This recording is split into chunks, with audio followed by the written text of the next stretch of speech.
Let's jump into case study number 2. This is another story of a B2B company leveraging Amazon. This one has to do with another manufacturer that took control of their own kind of channel. Tell us about this one. Yeah, this one was a different situation. This is a manufacturer of pneumatic tools. So pneumatics are basically air tools. They're used in commercial industrial applications. Some DIY people use them at home, not too many. But think about abrasives, right? Or a sander or those air guns that shoot Yep. nails, that sort of thing. But it's all, a lot of it's used in production lines and auto body, repair, things like that. They basically improve surfaces, right? They finish surfaces, whether that's metal, wood, what have you. So this company a couple of years ago was faced with a situation where they had dozens and dozens and dozens of companies selling their products on Amazon, and they had no idea who these companies were.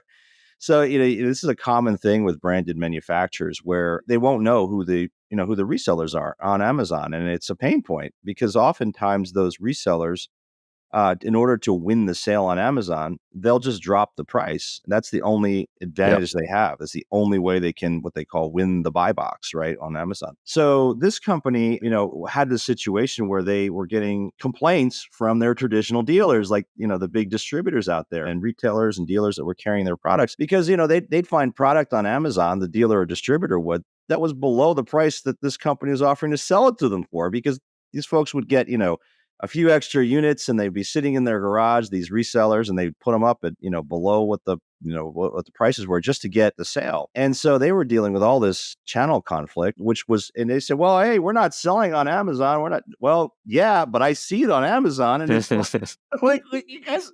So it's this crazy situation where they had to get control of it. Right. So they also realized that their product and their brand names, we're getting enormous amounts of search on Amazon. So, Amazon, again, is a search engine, and it's a place where people go to buy, research and buy product. And what's happening in the market, and this was happening to this company, is that when they searched on, sort of general terms related to their product category, like pneumatic, sander, or what have you, you would see all these products, and these are companies they'd never competed with before, showing up Yeah. on Amazon from brands they didn't know. And we have tools that run this stuff. They're doing millions of dollars in sales on individual products, these brands, and they're not all cheap product either. And a lot of it's coming out of Asia, and it's really fascinating what's happening. The competitive dynamic is changing. So not only did they not know who was selling their product on Amazon, they also have all these new competitors coming in, taking share from them on Amazon. So they had to fix this.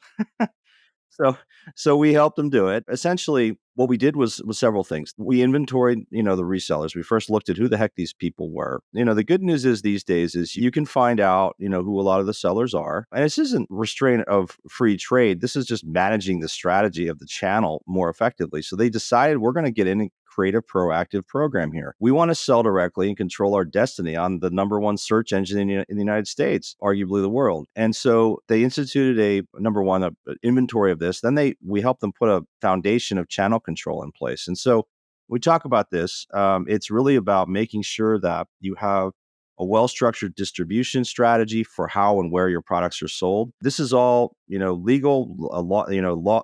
There are legal specialists that work with this. We often find ourselves working with, the law practices or the law internal legal counsel at our clients, where we're helping them establish distribution policies, internet policies for resale. There's something called MAP, minimum advertised price policies, which can be put in place. And there's some other things you have to, when you do this work, you have to overcome some of the Sherman Antitrust Act and Langham Act, or there's these federal statutes that govern free trade in the United States. It varies internationally. But at the end of the day, there's a legal structure and a business structure you can put in place that will help you manage this and regain a level of control over your brand presence on Amazon. There's something called Amazon Brand Registry, which allows you to do that, as well as manage the retail pricing that's displayed.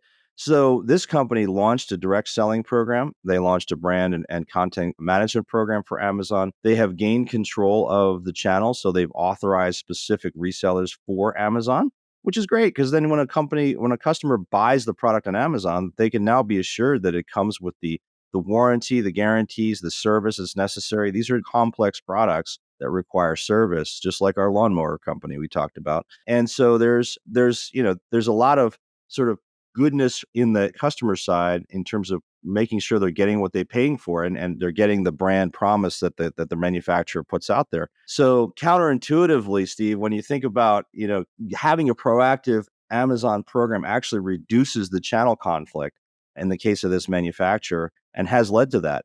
They have had no issues with their dealer base. Their dealer base and distributors applaud it. They feel like they're more strategic now in working with their key distributors and dealers. Their dealers have told them that. And so they're a huge fan of this approach to addressing this. They're in a much better situation than they were a couple of years ago.